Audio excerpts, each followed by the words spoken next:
Let's start with you, Frank, because you're the challenger. Why are you running? Why do you want to replace this guy sitting right next to you?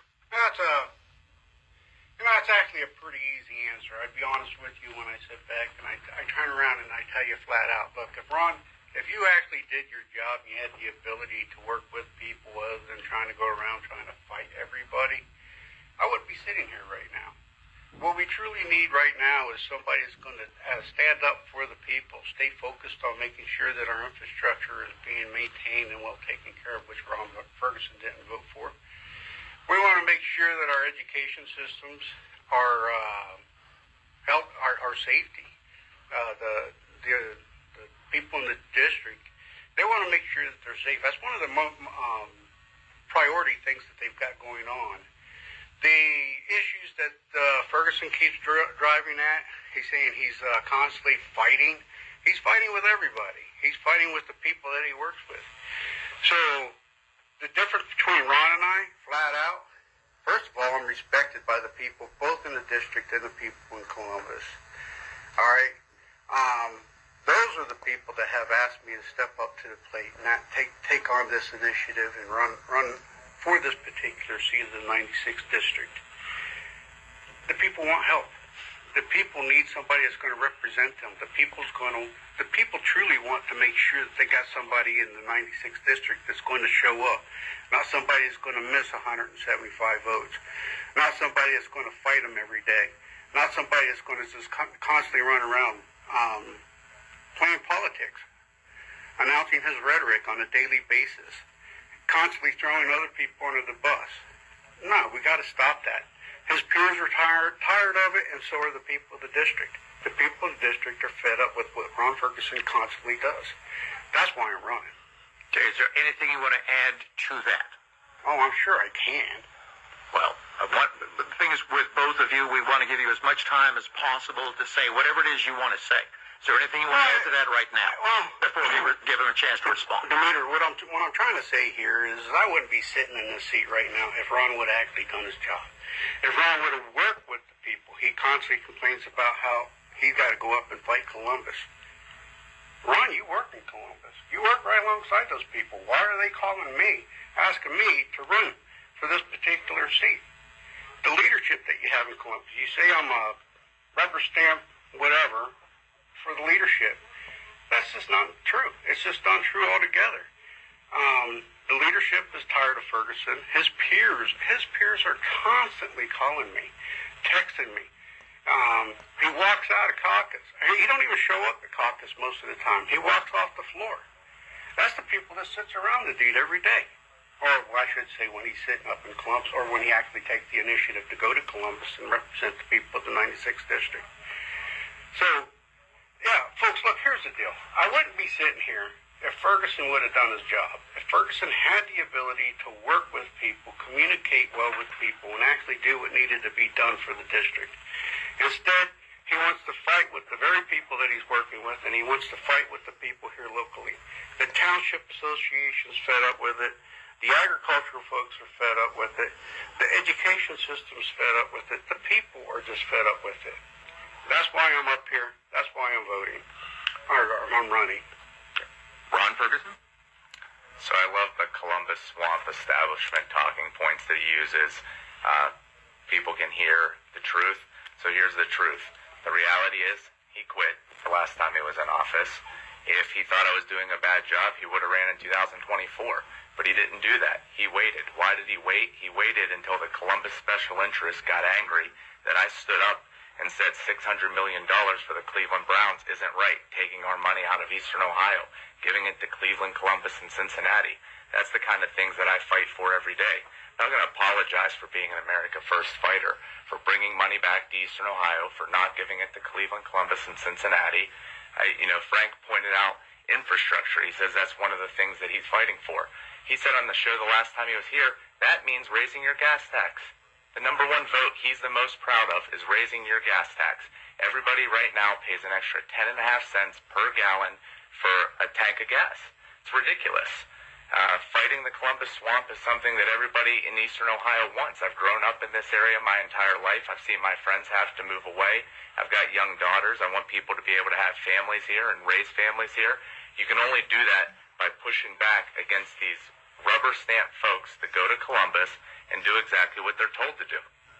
He even brought up that he actually was recruited by the Columbus Swamp. Again, he wants to act like I'm not liked in Columbus. I have a tremendous amount of support from all of my colleagues. The people that he's talking about are the folks that are the architects of giving money to the Cleveland Browns, $2 billion to Intel, putting the gas tax in front of us, and every other bad vote that he's taken his time in office. I look forward to talking about the rest of those because this comes down to a record. My record is one for Eastern Ohio. His is one of Columbus. You say that Frank's most proud of his vote to raise the gas tax. Is that what you just said? Correct, from the last time he was on the show here. Frank, is that true? Well, actually, I am happy that we were able to raise the funding to support our infrastructure. I know that even you made a comment saying how terrible our roads suck. You know what? Without funding, you wouldn't be able to get up here today. Those men and women that get up every morning to plow those roads, that road, I see that your parking lot's out there plowed. Those roads that are out there plowed. Kinda. Well, somebody got up that morning. Somebody went out there and somebody plowed that road. All right, somebody every day that our infrastructure starts to deteriorate and fall apart, we've got to have the funding to repair it, maintain it, repair it, and build on top of it. And without money, those men and women are not going to be able to do it. We're talking about the men and women that get up, our township association guys. Hey, guys, thank you very much for getting up every day, taking care of our infrastructure, making sure that we have the ability and the mobility to move along. I also want to talk to the people over there. Well, yeah, but you still need to talk into the microphone for them to hear you. That's the problem. So, with that being stated, our ODOT guys that go out there and they're constantly working on everything that we have. They also help out the township. They help out the counties. The county guys that get up every day. The county guys that are out there working hard at maintaining our infrastructure. In order for our infrastructure to be intact and have the mobility, get our kids to and from school every day, that's what we need to do. We need to have the funding to support that. And that's going to take a little bit of money in gas tax. Here's what happened. When that gas tax issue came up, all right, I go to caucus. I go to caucus all the time. So initially, it was a zero. We wasn't going to put any money in the gas tax. A new gas tax. There's a gas tax. There's already a gas tax. All right, so you're talking about raising it. Okay. Raise it up. Now, I sat on the transportation committee during that time frame. So the caucus was like, no, we're not going to put any money towards gas tax. Now, Ron wants to make it look like I'm the only one that did all of this, right? Which is totally untrue. The reality of it is when you go to caucus and you actually have a dialogue, because you have the ability to communicate with people, you start figuring out what we need to do together as a team. Not as an individual, but as a team. And during that team focus, we all start looking at what do we really need to do to improve Ohio's infrastructure. So it actually started off as a zero. And then as we went along, it wasn't just Frank Hoagland that went ahead and voted for that gas tax, all right? That was everybody in Columbus that wanted to raise the gas tax to vote for the gas tax so we can. Is that the Republican way? No, it's not. But if it's a sense of reality so that our kids could get to and from school back to home, so that our emergency services could be utilized, so that law enforcement can do their job, so that people can get to work every day, well, sometimes we just got to embrace the suck and do what needs to be done. Okay. Ron, we've got about a minute and a half before our first commercial break. Would you want to respond in this minute and a half? Then we have several hard breaks. We've told you both about them, 20 after, at 40 after, and top of the hours. So I want to make sure that you have enough time before each break. All right, respond. Ron, for Dimitri, thank you. One thing Frank and I agree on is that we need better infrastructure. Money actually should go to roads. He thinks taking more money out of the people listening to this program, the people in the 96th district, pulling more money out of their pockets is the way to do it. My way to do it is to stand up against the waste. You know, my opponent voted for over $1 million to give to the Somalis, $600 million to the Cleveland Browns. Oh, he actually voted for $2 billion for Intel, I'm sorry, but $600 million that others have voted for to the Cleveland Browns. Those are the things that we need to cut. That's where we need to pay for our roads. Don't give the $2 billion to Intel. Don't put $600 million to the Cleveland Browns. Don't give millions to the Somalis. Put it into our roads and have infrastructure, not on the backs of the hard-working people of Eastern Ohio. All right, for both of you, a simple question. The increase in the gas tax, how much more are the voters in the 96th district paying now for gas? Do either one of you know? With the I know increase? diesel went up ridiculous. I was not too happy about the price that diesel went up, but the gas tax itself. The question, focus on the question. Do either one of you know how much more I don't know exactly people how much in the it is. do you know approximately how much more voters in the 96th district are paying for that extra gas tax? Do either one of you know this? It's 10.5 cents for every gallon. Well, yeah. But I mean, for the voters, we're talking about $100 million, $50 million. How much more are we paying now for this gas tax for the 96th? So more than we should be. I believe that's a better question. All right, voters more interested in maintaining infrastructure. Hold that thought. We got to take a hard break here. Frank, you were in the middle of explaining something regarding the increase that you voted for the gasoline tax and for the roads. Finish your thoughts, please. Yeah, what I was trying to get at here is, what's the better question? One of the points that we had brought up during caucuses is the infrastructure itself. Me being overseas, I've been to Afghanistan and Iraq. I've seen to where high explosive ordnance has actually blown the hell out of the roads. I've also seen to where people got killed because of IEDs. What I look at around here, when you start seeing the road slips that we've got going on, the only difference between the roads in the war zone that has the big divots are the blood spots that's on the ground. When you got people dying because of the infrastructure, and in this case, that's what we're looking at, is the infrastructure itself. When we got our roads falling off the side of these hills, now we live in a four-season state, we have a lot of hills, we have a lot of road slips out here. If we don't fix those, it's not going to be long to where our first responders and our kids that go to school, to and from school on a school bus, those school buses are going to slide off of those roads. So the better question is what is it worth to us to make sure that we don't allow that to happen? I truly don't want to see any of our people in the 96th district getting killed because we didn't want to take time to get the money to fix those roads. Now, I know you want to go to Ron real quick, but I also want to address the Somali thing. That's just an outright lie that, once again, the rhetoric that Ron is trying to put out there. Ron, I have friends that went to Mogadishu. I have friends that were killed in Mogadishu fighting, all right? So when the Somalis came here to Ohio, I had no intent. I didn't even know the Somali population was as high as it is. If you got that much of a problem with the Somalis, why don't you go up there and do something about the Somalis? Why don't you're the one sitting in the seat right now. Why don't you do something, pass some piece of legislation to shut that down? I'll tell you why you can't. Because nobody in Columbus will listen to you. Nobody in Columbus will give you the time of day. They actually call you Turd Ferguson in Columbus. Dimitri, you can hear how angry Frank's getting, and it's really because... Well, again, if you're going to interrupt, it's because you're angry, and it's because you have a liberal voting record. You're upset that you gave the money to the Somalis. You're upset that you gave over $2 billion to Intel. You're upset that you co-sponsored red flag gun confiscation laws. You're upset that you voted to raise our gas tax and take money out of our pockets. You're upset that you voted for Amy Acton, the literal front-runner Democrat for governor right now, that shut down our state, that ruined a year of our kids' education, that crippled businesses. That's a liberal record. I mean, he thought it was okay for men to play in women's sports. He thought that, and I'll lay it out for you. In the Ohio House, we took a vote to make sure that no men could play in women's sports. The vote that he took, it was, well, we have to listen to the NCAA. We don't want to lose tournament games, so at the college level, we're going to let men play in women's sports. That is the vote that he took. I refuse to let that happen. I held the line because people do listen to me in Columbus. They do stand with me, including the author of Save Women's Sports, Jenna Powell. And do you know what? Now in the state of Ohio, men cannot play in women's sports. Frank didn't get to take that vote because he quit. He went home. He didn't stay in the fight for our women, and that's the bottom line. Frank? Wow, that's pretty interesting, Ron. Have you heard of House Bill 96?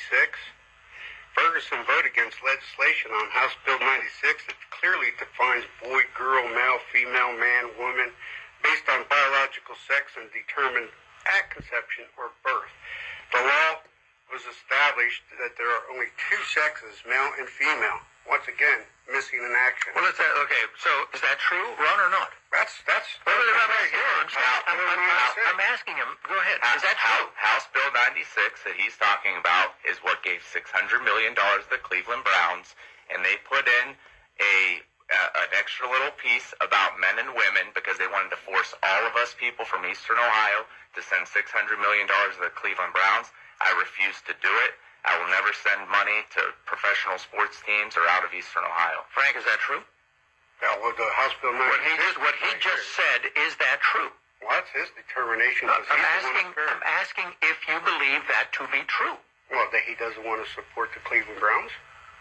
Well, do you? Absolutely not. That's why I stood up on the House floor and actually put the amendment forward to take the funding for the Browns out. Frank, do you want to support the Cleveland Browns? Well, I want to support the people. I want to support the people that work every day here in the 96th district. But the question was... Well, I'm getting to it. All right. So when I sit back and I look at that, now I wasn't up here to see the entire piece of legislation. Let's back up and take a breath here. So when you're looking at the GRF, the General Revenue, okay, more or less the majority of that funding goes directly towards the departments that provide a service for the state of Ohio. All right, that's your Department of Public Safety, Department of Health, Department of Mental Health, and all these different departments that are up there. All right, that's part of the GRF. The other part is going to be some of the allocations they call earmarks. Ron, how many earmarks did you get for the 96th district in that particular GRF? Oh, you couldn't get any because you didn't vote for it. So when you sit there and you look at some of the stuff that goes into the GRF, you also have policy that go into the GRF. That GRF ends up being 2,000 plus pages. There's a lot of pages in that. Okay, but again, we're limited on time, so the question again is regarding the Browns. You want me to explain this to the people? I'm trying to explain this to the people. So the GRF is an extremely important document. The state of Ohio is required to balance the budget every 2 years. That is a requirement that the state has. So when we talk about the Cleveland Browns, we got a lot of Cleveland Browns fans here in our area. All right, the Cleveland Browns it's up in Cleveland, and that is a huge economic engine for the state of Ohio. $600 million, that didn't come out of anybody's back pockets. That didn't come out of your taxes. You didn't pay a dime for it. That came from unclaimed funds. The Senate turned around and changed it to where it came from unclaimed funds. All right, so it didn't cost the state a dime.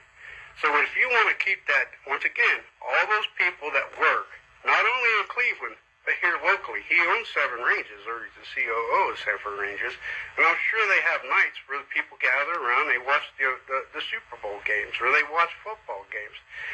Everybody's making money off of that. Everybody that has a job supporting that, let's spin that around the other way. What if we didn't do it, and the Cleveland Browns decided to say, you know what? We're going to move the Cleveland Browns. We've seen that happen several times. Professional football teams move the teams to another state, another area altogether. We would have lost that economic engine. Those people would have lost. That's thousands, that's millions, probably tens of millions of dollars every game that's going to be lost because we turned our back on the Cleveland Browns. All right, fair enough. And the people that's working. Sorry. And the people that actually works to support the Cleveland Browns. Like I said, all the people here, we got a lot of people here that are Cleveland Brown fans. Okay, fair enough. An important issue for a lot of my listeners, and I'm guessing for both of you as well, you correct me if I'm wrong, is the roads. Back to the roads. People lose their minds regarding the quality, the bad quality of our roads. Would that be fair to say that's a very important issue for everyone here in the 96th district? Well, you said that too. Yeah, but I agree. Yes, I want to make sure we're all on the same page. Is that right? Yes. All right. So my question is this. Neither one of you know how much more total the 96th district voters are paying total in the increase in the gasoline tax. I think both of you should know that. Neither one of you do. Okay, fine. That's fine. Next question.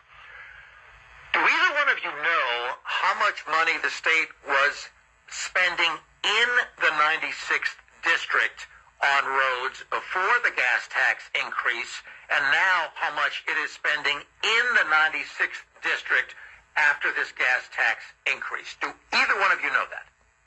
I can't say that I know the exact number. Approximate. I know this. So when I was in the Senate, we put $12 million in the OPWs. And goes down. It's not a consistent number, but the reality is we don't get our fair share, nowhere close to it. More money goes to Cleveland, Columbus, Cincinnati, and the big areas. All right, let me ask you both. Let me follow up here with this question for both of you. I live in your district. Excuse me. No, I do not. I'm saying, I do not live in your district. I take that back. My apologies. But the question, though, is this. Do we know for a fact, that at the end of the day, the state of Ohio is spending more money, forget about the amendments or whatever, but dollars and cents. Do we know for a fact that the state of Ohio is spending more money on our roads in the 96th district now than it had before the gas tax increase in pure total dollars? Do either one of you know that? Pure total dollars? Yes. Yes, I know that we are spending a lot more money in this district to help maintain and rebuild our roads. Okay, what is the dollar amount roughly? And what was it before the gas? It's going to be tens and tens of millions of dollars more than what it was in the past. Ron, is that true? That's pure speculation. Do you know if it's true or not? Do you know either way? Is he telling me? I know it's true. Frank, I'm asking Frank. Frank, I'm asking Ron. Now you're confusing me. We're not spending tens of millions of dollars more, no. Oh, wow. All right, so let me ask you this. The gas tax money, whether you voted for it or against it or whatever, where has it been spent specifically that I can look at in the 96th district and say, this road is better because the gas tax increase, or that road is better, or whatever? Do we know where exactly the money went? Either one of you. You look at 22 before you get into Cadiz, Ohio. I talked to Marchbanks about that specific job itself. Who? Marchbanks. He was a director of ODOT. Once Okay. again, having the ability to communicate with people. All right. So we actually put funding towards that to get that road, because it was a huge hazardous road. It was an area where people were actually getting killed, getting on and off of that intersection there. So they put money towards that. Right here in Belmont County, they put money in Putnam Township.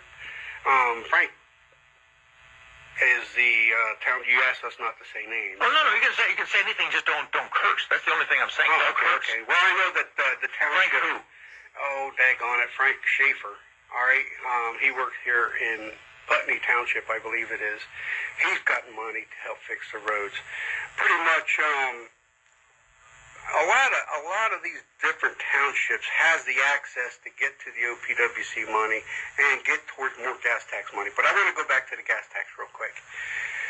So the reason our district doesn't get as much gas tax money because we don't have the population that they have in Cleveland, Cincinnati, and Columbus. When you have that volume of people that is getting more, buying more gas, you're going to have a higher gas tax income than what we have here. Okay. Ron, is that true? Agree, disagree? It's your district. As a pure number, you're going to get more when you're in a higher population area, but it's about proportion. We're not getting our proportion. What's the right proportion, either one of you? What's the right ratio? What should we be getting, and what formula are either one of you using to determine what the right fair share is for the voters in the 96th district? Do either one of you have a formula for that? Formula, no. So the number one, there's a good working formula that townships use that also takes into account the road miles through your land mass. All right, how bad is it? How bad is it? What's the number? That is the kind of thing that we should be using. What is the number then? And we don't have. What do you mean? What is the number? What's the number? You say it's not a fair. We're not getting our fair share. I don't disagree with you, but then you've got to have a way to quantify it. You say there is a way to quantify it, which you just said, right? Sure. What's the number? Are we getting half of what we should be getting, a third of what we should be getting, 90% of what we should be getting? Using your formula. Sure. I would have to run the numbers to figure that out. It's just less. It is clearly less. Gentlemen, a couple of things here, if I may. First, I want to again give you plenty of time.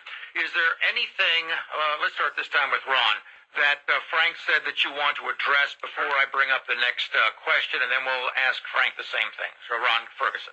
Yeah, so I want to talk about what it means to show up. So, you know, when you're talking to career politicians, people that put Columbus first over Eastern Ohio, they think that the entire job is there in Columbus. The reality is the job is here in Eastern Ohio. I addressed on the show last time I was here, I had 6 excused absences over the course of 6 years, the most recent one for the funeral of my grandmother on October 1st. But where's the job really at? It's getting the Blaine Hill Bridge opened early. I was the only elected official that went down and met with the Blaine Hill Bridge Committee. Frank likes to say that I don't have good relationships. I clearly do with ODOT because they moved the project up by 2 years. It's going to open up in the spring. Local government meetings, making a point to get down to Tiltonsville when we had a session day, but rushing home from session just this past November, all the other local government meetings. And what about the masking of our kids? You know, when we had our kids masked, this guy was actually still in office. It was before he quit. He didn't show up and stand by the parents who were trying to get the masks off their kids because he stood on the side of Amy Acton that he voted for. I was the one that was standing there in the rallies, in the protests, and made sure that our children got unmasked. I've been standing by the voters of this district every step of the way. Frank, would you like to respond to that? Sure. Basically, the infrastructure, I'm going to go back to the infrastructure. I was just getting taxed by people that work on ODOT, which he says supports him. Well, do you want to, I mean, he just made some pretty darn serious charges. We'd like to address this first and then do that? Sure. Okay, let's address this first, and then you'll have plenty of time to respond to that as well. Well, the polished politician, the rubber stamp thing, that's just rhetoric coming from Ferguson. People that say that he says likes him, and he's out there actually being an activist, which he's pretty good at being an activist. I do tell you that, Ron. Being an activist is, a lot of Democrats do that too, right? So at any rate, yeah, when I sit back and look at all this stuff that he's saying, look, folks, it's just pure rhetoric. It's stuff that Ron Ferguson learned when he went to college, so that way he could come out and apply it. At least he's doing that. He's applying his college education in this field. What I want to do is bring a sense of reality. All I'm trying to do is make sure that we maintain that line of communications. Going out and touching a stone, that's what I call touching a stone, is when you go out and you actually take a look at a project. Back to the infrastructure. Even on the most northern part of Jefferson County, we had a bridge that went down. Yeah, I went out there to the bridge. I checked to make sure. You got to validate the information that's coming in. I hope that everybody's validating what Ferguson is saying. So you validate the information. Same thing with gas and oil. Had a gas line blow up in Noble County. So you go out there and you validate the information. I bring my staff here. But the most important reason that you have been elected is to show up and vote. That's why you're there. He says he only missed 6 days, but 175 votes. What is that, like 35 votes a day he missed? That's crazy. We don't have 35 votes a day sitting on that. He missed well over 17 days worth of votes, if not more than that. 17 days, Ron? I thought you said 6. Yeah, exactly. Go look at the public records. I'm glad to share that with anybody. 6 excused absences. He knows there's a bunch of procedural votes and everything else. Every time you vote for a bill, Dimitri, there's 2 votes, and Frank knows this. There's 1 vote for the bill, and there's 1 vote to co-sponsor the bill. So you have two votes every time a single bill's on the floor. We're up there, road naming and doing these things that are very basic. They aren't opening up the Blaine Hill Bridge early. They aren't standing with our kids and unmasking them. He knows that he's stretching the truth at the least, at the bare minimum, and that's what we need to get back to is the actual facts. And he wants to point out, Democrats are activists. Well, Democrats are who vote for Amy Acton, which is exactly what he did. Democrats are who vote to raise your gas tax. Democrats are who support red flag gun confiscation laws. He was one of only 3 Republicans. Frank was one of only 3 Republicans in the entire state to put his name on a bill that would actually violate your Second Amendment and due process. What is red flag? And then we'll have Frank respond to that. What does red flag mean? So what he's trying to say is that I wanted to go ahead and get rid of weapon systems for law-abiding citizens is what he's trying to say. What is this rhetoric again that goes on? Okay, question. What is red flag? Red flag is what they'll do is and I sat as the chair. He's never been a chair. I sat as a chair of the Veterans of Public Safety. So a red flag bill is like a bill that's going to create obstacles so you can't get access. You can't go out and purchase a weapon system. All right, a red flag bill would be something like, hey, look, we want high capacity magazines, so on and so forth. We want to get rid of high capacity magazines. We guys call clips. You guys call them clips. We call them magazines. Clips is what girls stick in their hair. But no, it's just a bunch of rhetoric again. You can ask my wife. Every time we would have any kind of piece of legislation that would come to where I chaired. Go ahead, Demetri. Okay, I'm confused. He's saying that there are only 3 Republicans who voted with the Democrats on a red flag bill. Is that right? That's just untrue. It didn't come up for a vote. There you go. Here's that rhetoric He right there. supported the bill and wanted it to come up for a vote. Thankfully, in a Republican state, the other sane Republicans wouldn't let that happen. Is that true? No, it's the absolute lie. Okay, what specific red flag are we talking about here? So, red flag is where people who have not been convicted of any crime can have the government, can have a judge come in and actually take your firearms out of your home with no conviction whatsoever. That is especially concerning in places like Franklin County, where you have all liberal, Democrat, radical judges, that they have the ability to go in there and take your firearms, disarm you, when you have not been convicted of a crime. You're telling me that's not true, Frank. Is that what you're saying? I know it's not true for the mere reason that the Buckeye concealed carry, they all support me. And the reason that they support me is because I stopped all that. I was the chair. You've never even been a chair. I was the chair of that particular committee. Not only did I stop those bills, but I also helped bills get through like your national concealed carry. You know, those are the types of things. Are either one of you supported by the NRA or Ohio gun owners? When I was in, I was. Yes, and I was also supported by the Ohio Gun Club, the Buckeye Concealed Carry. Okay, are any of these groups supporting either one of you now? I know that the Buckeye firearms are. Ron? Yeah, all those groups support me. I've voted yes on every Second Amendment bill. The Ohio gun owners that you referenced specifically are supporting me and not Frank in this election. Okay. I guess we'll find that out. Okay. You made an issue, you raised an issue that's confusing to me, and I'm guessing a lot of my listeners, about the Somalis. Now, in Minnesota, the Somalis have pretty much, the fraudsters have pretty much overrun the state. At least it seems that way from the news reports that I've been seeing. Ohio has the second largest number of Somali people. I don't know how many of them are fraudsters. You made a point here of saying, if I understood you correctly, Ron, that Frank Hoagland voted to give them $1 million. Is that what you were saying? Correct. That was House Bill 33, the budget last session. Frank, your side on that, please. Last session, I wasn't there. He wasn't there for the last year that he quit, but he was there for the first year when we vote for the budget. I'm actually aware of that because I actually get involved in the process. Did you vote for this? No, I did not. I mean, he doesn't even know what he voted for. You know, earlier he talked about these bills You're being not over. even there to vote. He talks about bills being over 2,000 pages long, and it sounds like Nancy Pelosi. She said, you know, we got to pass the bill in order to know what's in it. I read the bills. I make sure that I know what I'm voting for before I vote on it, and he clearly doesn't because he voted to give over $1 million to Somalis. As a matter of fact, I'll post it on my Facebook. Well, congratulations, Ron. But when it comes to the Somalis, that's just another way for Ferguson to spread his rhetoric and start more fights. What does that mean? That's his overall objective, is just he's constantly out there saying, I'm fighting. What he's fighting with is the people in the district, and he's fighting with the people in Columbus. He says he's fighting against the leadership in Columbus. Heck, I could see that happening because Ron Ferguson is the one that went ahead and sent a smear on the Speaker of the House in Lima, Ohio. So who is the Speaker of the House? Matt Huffman. Huffman. And what's the smear? Well, he said some rhetoric down there in the newspaper, had a column put up about how Matt Huffman's not doing his job.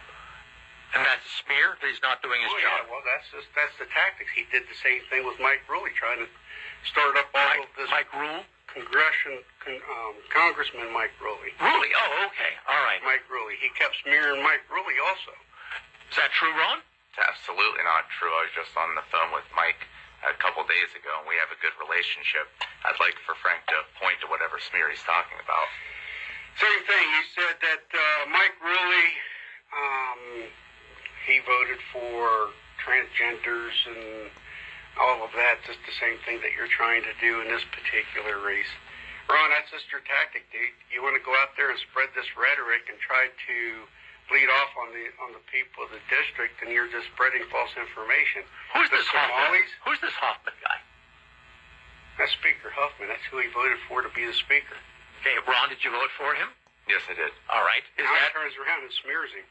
Okay, so I'd like for him to just point to the smear. He always talks about these things in the abstract, but he has no evidence. But I am posting right now where he voted for the $1 million for Somalis. It's going up on my Facebook. You can check out Ron Ferguson on Facebook. Okay.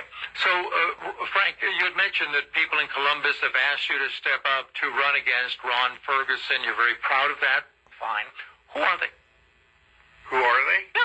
Who are they? Well, Who are the biggest ones? many of his legislators, his peers, right there, they actually contributed quite a bit of money towards the campaign that I'm running right now. Who's the biggest contributor? All the unions. No. The politicians. Local 809s. The politicians that you just mentioned. Who's the biggest contributor? Well, you have Sandy O'Brien. You have George Lang. Are they state senators or state reps? Those are on the Senate side. Mm-hmm. And then you have some people on the House side, too, that has been totally supportive of the campaign. But the biggest contributors come from the unions. All the 809 has totally supported me. Trades unions have totally supported me. Local 18 has totally Governor supported me. DeWine supporting him? Is DeWine supporting him? No, I've not heard anything from DeWine. Okay. His staff. Ron, his staff? Oh, yeah. What do they say? Some of the staff, they're already starting to roll out. What are they saying? Oh, they totally want to have Ron replaced.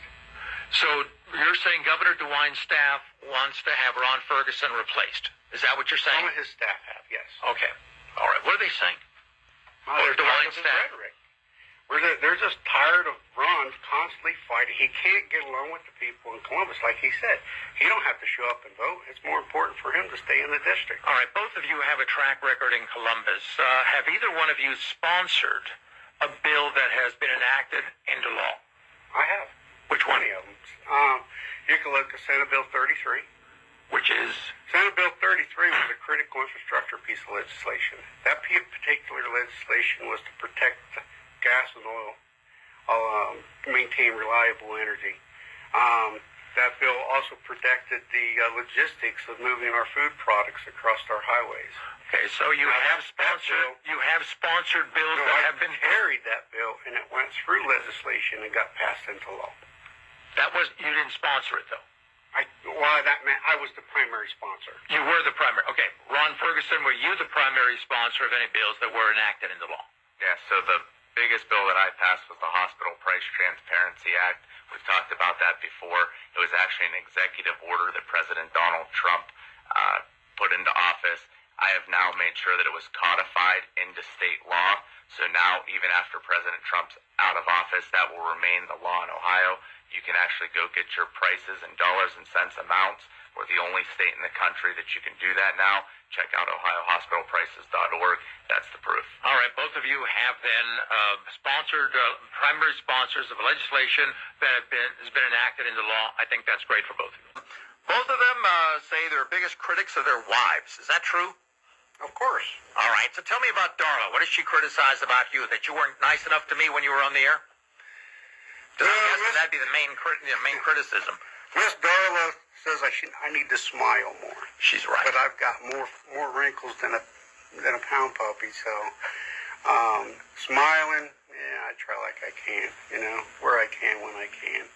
Darla says I wiggle too much. You do? Oh my God, is she so right? I need to have her here. That's what I need. I need her here. She ain't going to come here. That's for damn sure. Well, wait a minute. Now, what kind of attitude is that? What do you mean she won't come here? Darla's not going to come here. You ain't going to get Darla on something like this. Well, maybe I might. How do you No go? way. All No right. way. She's my first supporter, but she's also my first critic too. Anything else that she has to say about you as your worst critic? I move too much. I don't smile enough. Sometimes I don't talk loud enough inside the microphone.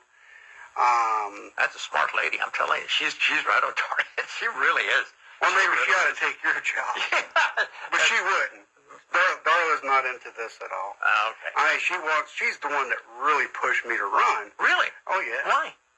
Does she hate Ron Ferguson that much? There's nothing about hate here. I mean, look, I had hate in my heart when I was overseas doing the stuff that I did overseas. Yeah. You know, when you talk about hate, that's a different level for me. When you talk about fighting, that's a different level for me. Does Darla have a problem with Ron Ferguson? She just don't like his votes. Really? Yeah, she's not. You know, her and her friends and the people that she hangs out with, they're really disappointed.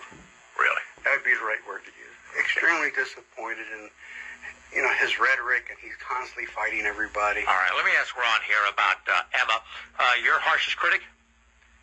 Yeah, but it's constructive criticism, you know. Oh, she's listening, right? Okay. Yeah. We'll talk after the debate. Then we'll. But I think, you know, one of the best things that a man can do in this world is you know, get married and hopefully marry up, and that's what I did.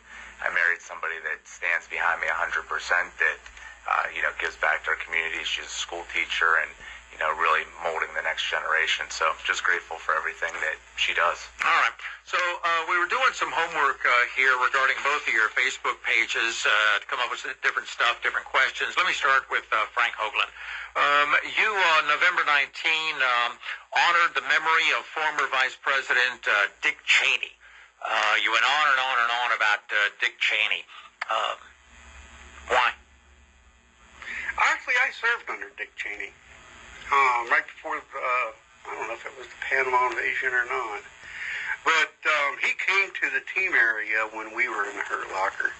We did not have the funding that we needed to support what our mission was. And I really enjoyed the man. I mean, he's a very sincere guy. He's a humble person. He hates Trump, though. He hated Trump, and his daughter hated Trump as well. Is that a problem?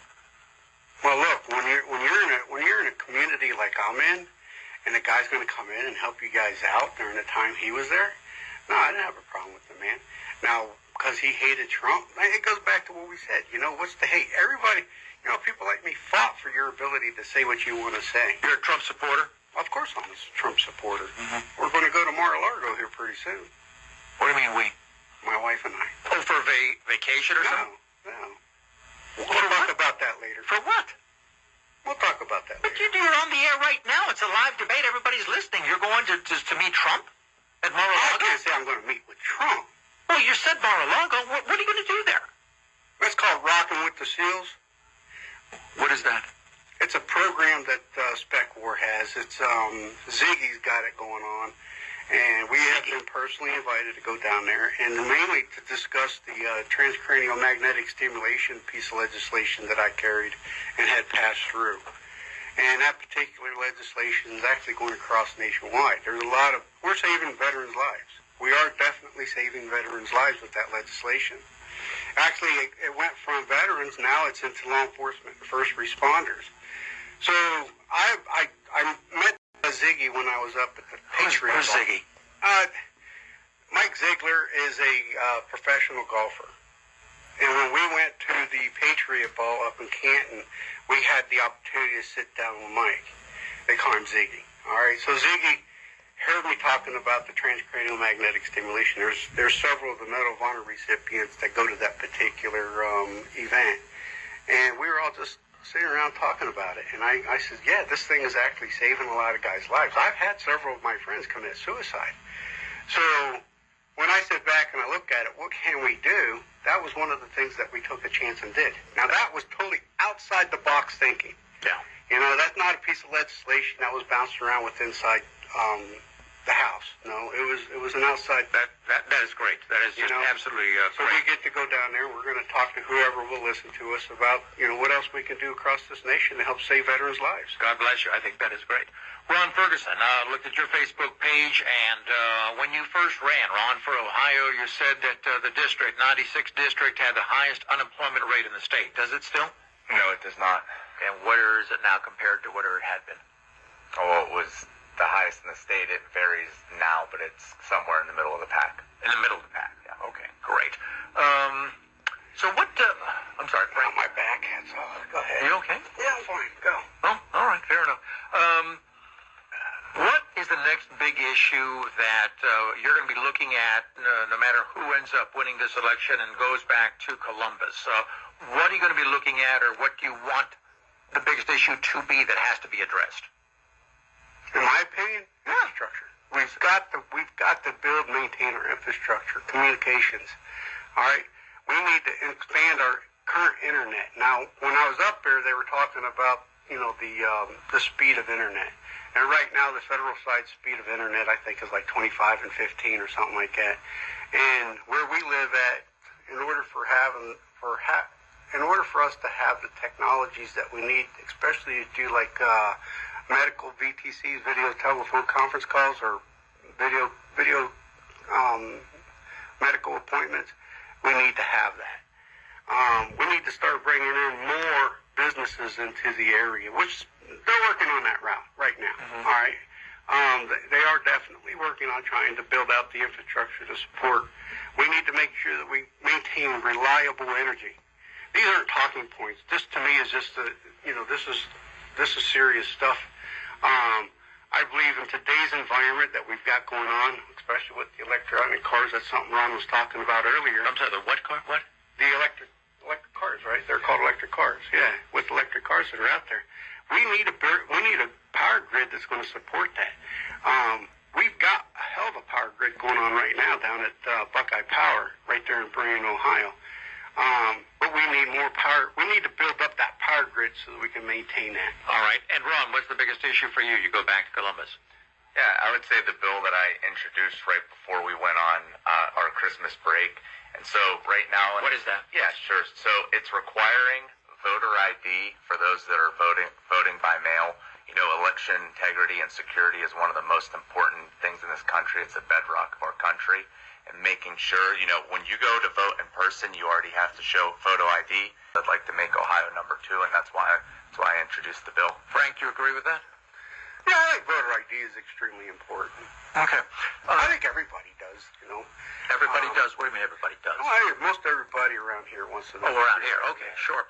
Ron mentioned something about Intel, and there was a bill and there was money, and I don't know anything about this. You want to elaborate regarding that? Because you made I thought you made an accusation regarding Frank's vote. Yeah, well, I'm just pointing out the difference in votes. What does Intel mean? Intel is Intel Corporation that's in Licking County out near Columbus. It's a company that received over $2 billion in total, part of it in direct money, other in tax breaks and tax cuts. They promised a bunch of jobs. They were supposed to be opened up by this year, 2026. The delays are now saying it's going to be at least 2030 or 2031 before that happens. And if you look, Senator Bernie Moreno called for an investigation of the company. President Donald Trump put something out on Truth Social where he's concerned about the CEO's ties to the Chinese Communist Party. Did the taxpayers of Ohio give Intel $2 billion? Is that what I'm hearing? Yes, correct. Frank, did you vote for that? I probably did, yeah. You say probably. You say probably. Well, let me elaborate on this. What we were trying to do at that time, my Ron is using the rear view mirror here as his optics. So when Intel first came out, Intel was about taking the microchips that they were building in Silicon Valley, and then a lot of that got moved overseas. Now, when I say microchips, a lot of these people are just thinking like, whatever you guys have in your cell phones. No, these microchips go into everything, to include our war machines that we use overseas. Or use within this country. Yeah. I use my hands too to talk. The hands are fine, but when you pound on the table, it screws up the audio. That's all. Go on. All right. So at any rate, yes. That particular initiative actually started off through the grapevine the circles that I work in, because DOD was wanting to make sure that when we got microchips, those microchips didn't have malware in them already. So they didn't trust the people in Silicon Valley, and they didn't trust the people that was baking them overseas. Obviously, we wouldn't want to people overseas making microchips that's going into our war machines. Microchips also go into your automobiles. They go into your cell phones. They go into your Understood. computers. But back to the vote. You're saying that you did vote for the $2 billion? I'm pretty sure I did, because it was another caucus thing that we had sat down. I'm not the only one that voted for that, though. We all voted. That vote went through unanimously on the Senate side. Do you regret that vote now? No, that's going to help our war machine. I mean, I'm still close with DOD. DOD needs these components to... Look what we just did in Venezuela. Oh, my God, that was all using microchips. Right, but the issue is, let me ask the question before you answer it.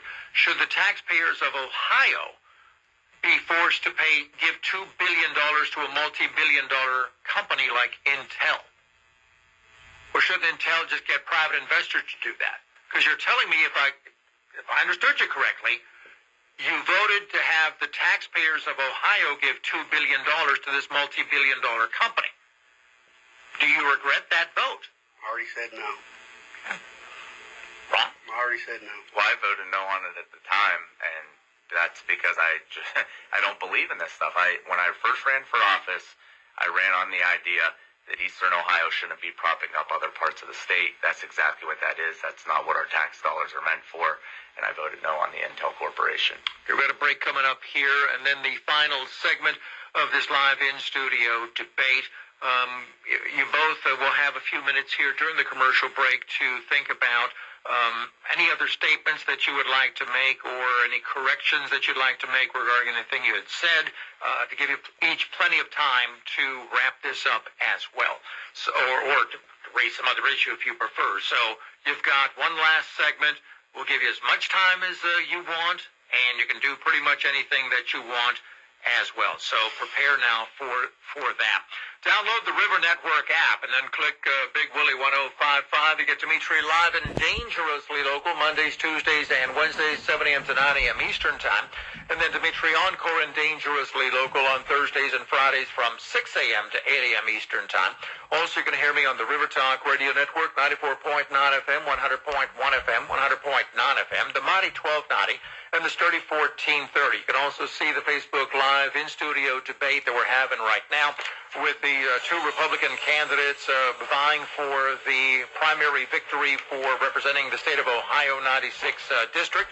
We've got the incumbent Ron Ferguson and challenger former state rep Frank Hoagland. It's a word that Ron has been using, the Q word, and we brought that up in my interview with Frank Hoagland when he was here individually. We also had Ron here individually.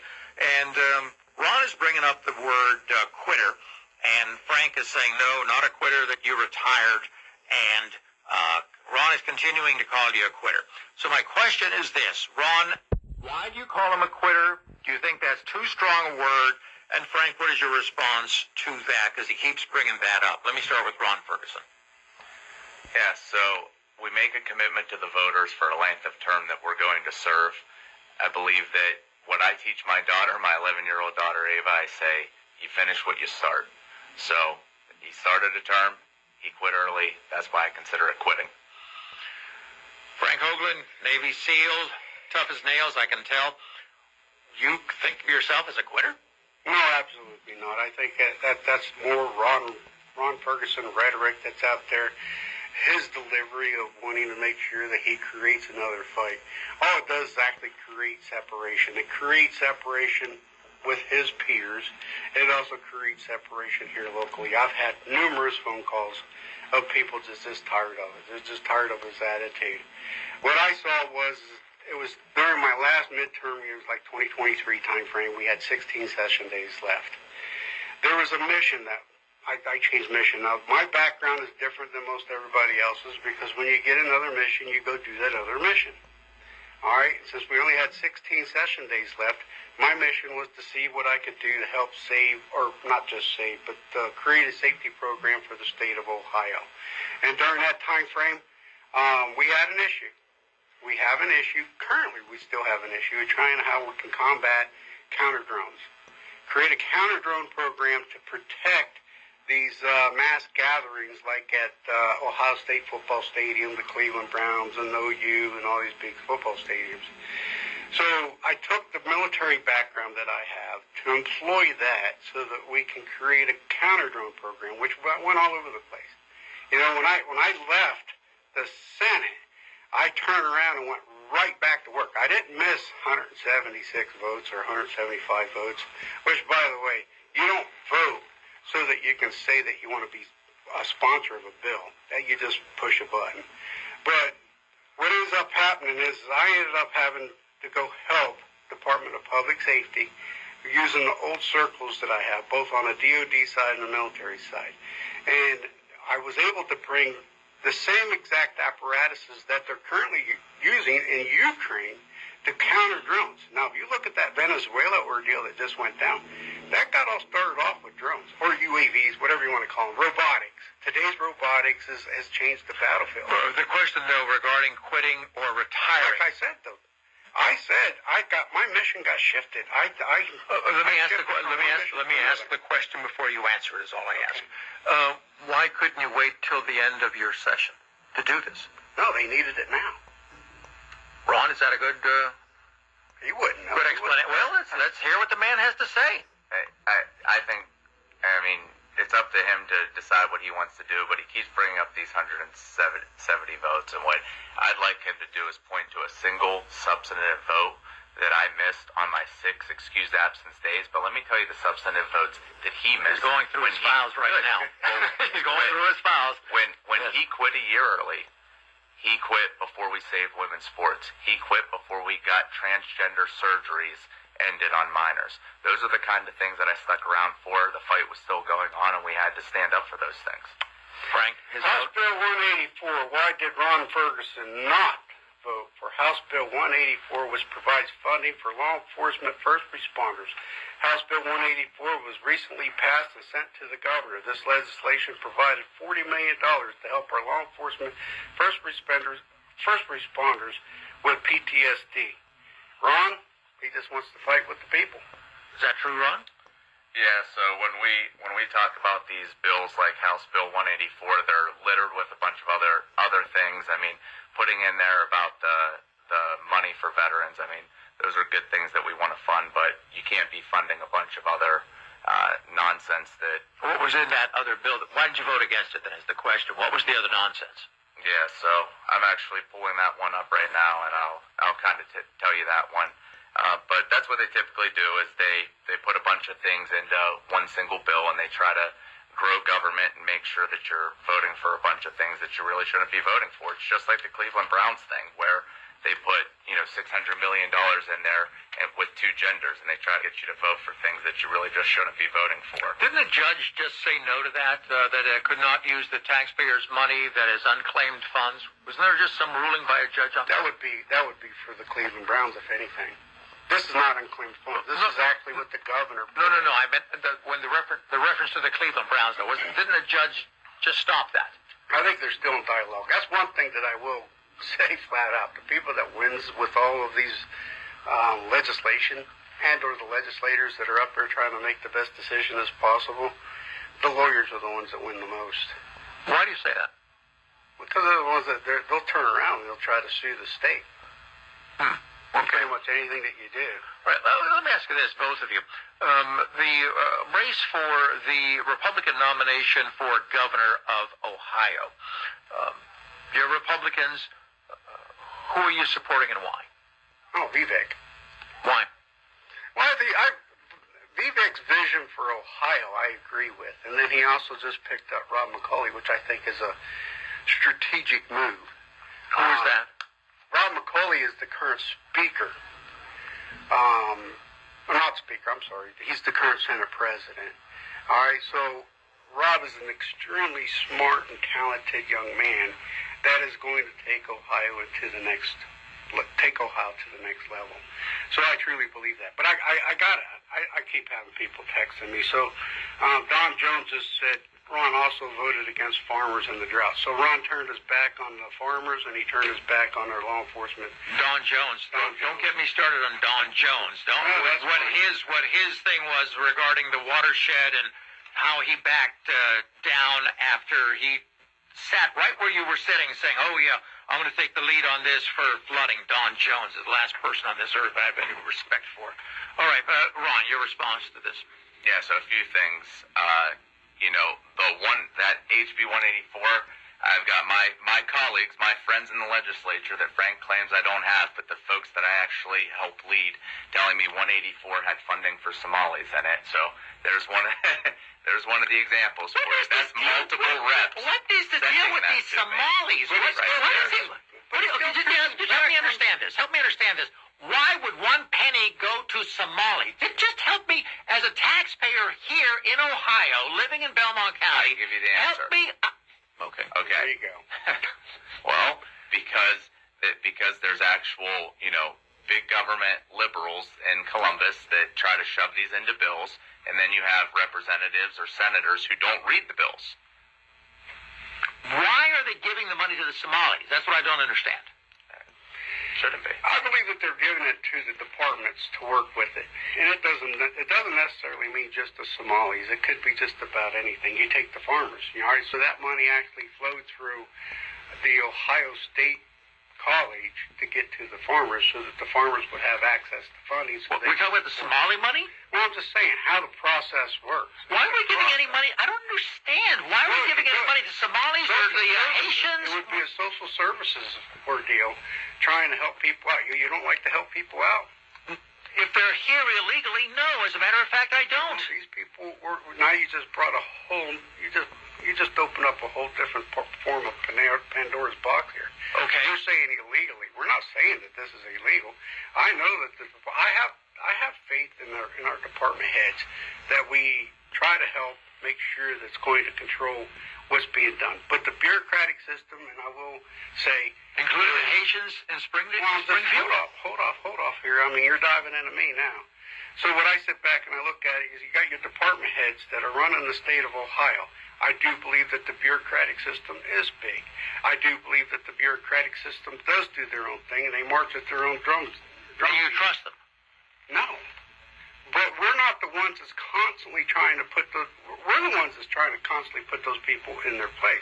When I did the MTO program, the Mobile Training Officers Program, all right, so I helped with House Bill 99. I forget, Hall was his name that was carrying that piece of legislation. And I look at that one. So if you take that particular legislation, I had Senate Bill, I had Senate Bill, I think it was like 168 or something like that. But at any rate, that was a piece of legislation to help safeguard schools.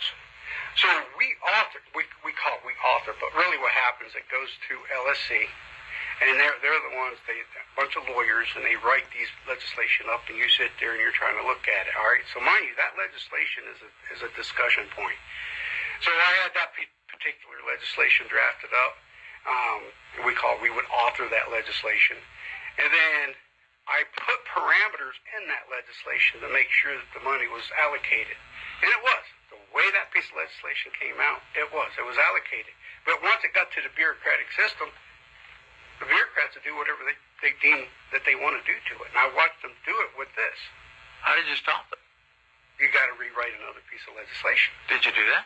I did do that. I put down another piece of legislation. It's like when the judges say, don't legislate from the bench. The same things happen in the bureaucratic system. They keep legislating. How much money have Ohio taxpayers given to Somalis? Do you know? Anybody know? I don't know.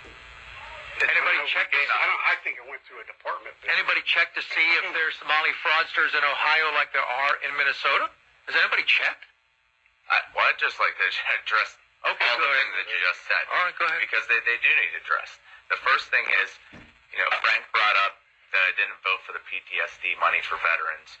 Veterans who I support 100%, but in that there was $350,000 for a Somali community center. I'm not going to vote for that. What the hell's going on with this? Let me go into the one about Don Jones. Yeah. I 100% are farmers. I absolutely wanted to give them the drought relief. But that was in Senate Bill 54. Do you know what Senate Bill 54 was called? Creating the New African Immigrants Commission. A brand new commission about new African immigrants, which is something the state of Ohio should never be touching. This is, again, pulling money out of eastern Ohio for complete and utter nonsense. That is not America first. doing these things. Don Jones is not. behind that. He was behind that. He's saying that bill, SB 54. He's calling it a Senate bill. Don Jones is a House of Representatives, so it would have been a House bill. No, it is Senate Bill 54. Don Jones's drought bill got put into Senate Bill 54. If it was Don Jones's bill alone, I would have been glad to support it because I support our farmers.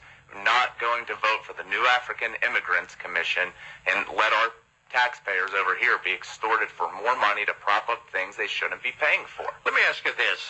Should we have gotten rid of the Haitians in Springfield? If they were illegal. Well, they were here with a special blessing that was taken away by the Trump administration, right? Because they were refugees or something like that. Are you either one of you aware of what's going on with the Haitians in Springfield and whether they're still here and how many are illegals and how many have been sent back? Anything? Anything either way? Just stuff that you hear on the news. I mean, that's all I've heard so far. Okay. Okay. What else should I have asked either one of you about that I had not? How about keeping marijuana products out of the hands of children? All right. Here is another example of Ron Ferguson missing in action. He was not present for the very important piece of legislation. It was Senate Bill 56. You can look that one up. That was passed, assigned by the governor, includes several measures aimed at limiting access to marijuana and intoxicating hemp products for minors, packaging, advertising restrictions, prohibiting packaging or advertising that is attractive to children and mimics products commonly used by children, sales restrictions to licensed dispensaries, limits the sales of intoxicating hemp products to licensed dispensaries. Dispensaries must perform age verification. Okay, we got it.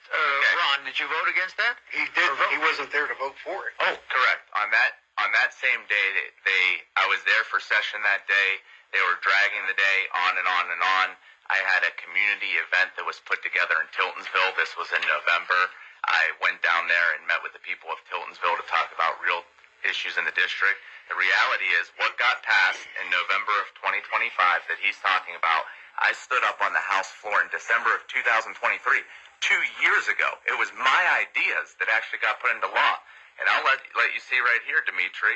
This is actually my text with Governor Mike DeWine talking about this exact thing on January 11th, 2024, and Mike DeWine saying, thanks, we need to get something going. That's because I actually do have conversations with the people that are in charge in Ohio. That's actually DeWine. That is Mike DeWine right there on January 11th, 2024. I fought for that 2 years ago. I'm happy that the kids are protected. We should have done it 2 years ago. If Frank was still in office in December of 2023 and he hadn't quit, he'd have been there to actually stand and fight with me. Frank Hoagland, you got about a couple minutes or so, roughly, to say anything that you wish to say, directly to our listeners and our friends on Facebook. Well, from what I understand, during the break, Ron said he had a question for me. Ron, if you got a question, go ahead and throw it out there now. Yeah, Frank has said that he's not a yes man, and so I just want to give him the opportunity. I have a lot of no votes in Columbus on things we shouldn't be voting for. What is the best no vote that you've ever taken? It's been so long ago.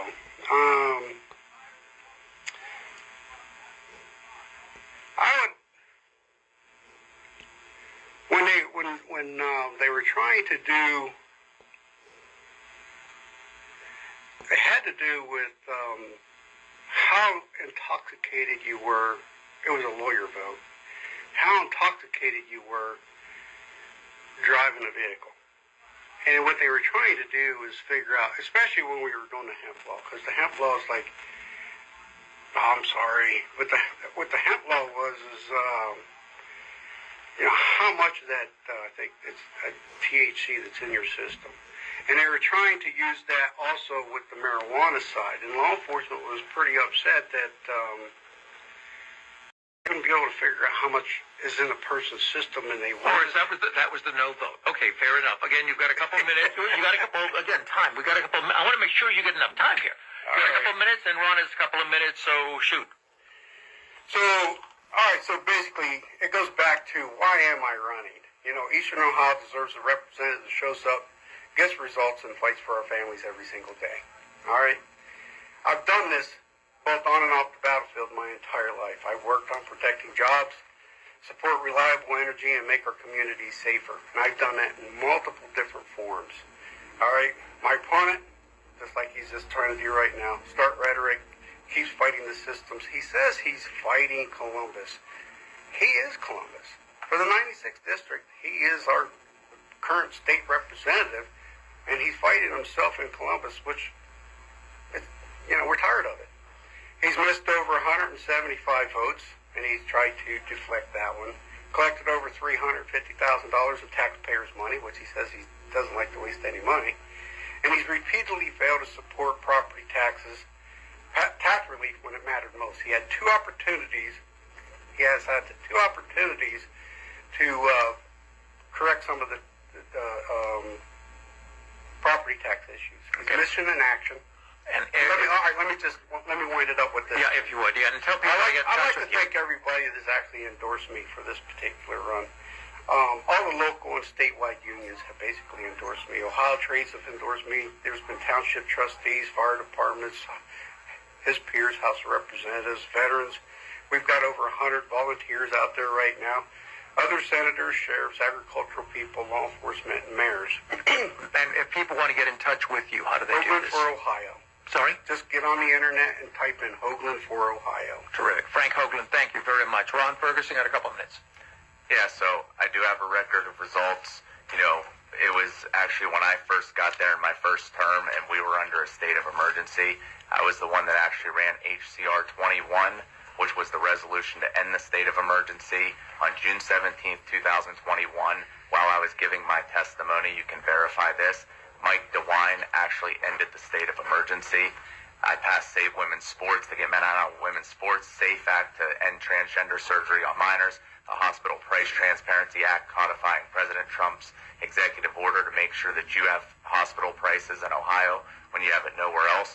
I've stood by the people in this district every step of the way, moving the Blame Bridge project up by over 2 years. I'm going to continue to fight for Eastern Ohio, not to send money to Somalis, not to send money to Intel, not to send money to the Cleveland Browns, but to make sure that what comes back to Eastern Ohio is the money that you all deserve back here in Eastern Ohio. I'm going to do that every step of the way. Check out ronforohio.com, where you can see more, and check out Ron Ferguson on Facebook, where you can see me post a lot of information about this. Fantastic. Thank you both very much. I appreciate it. Ron, thank you so much. Frank, thank you very much.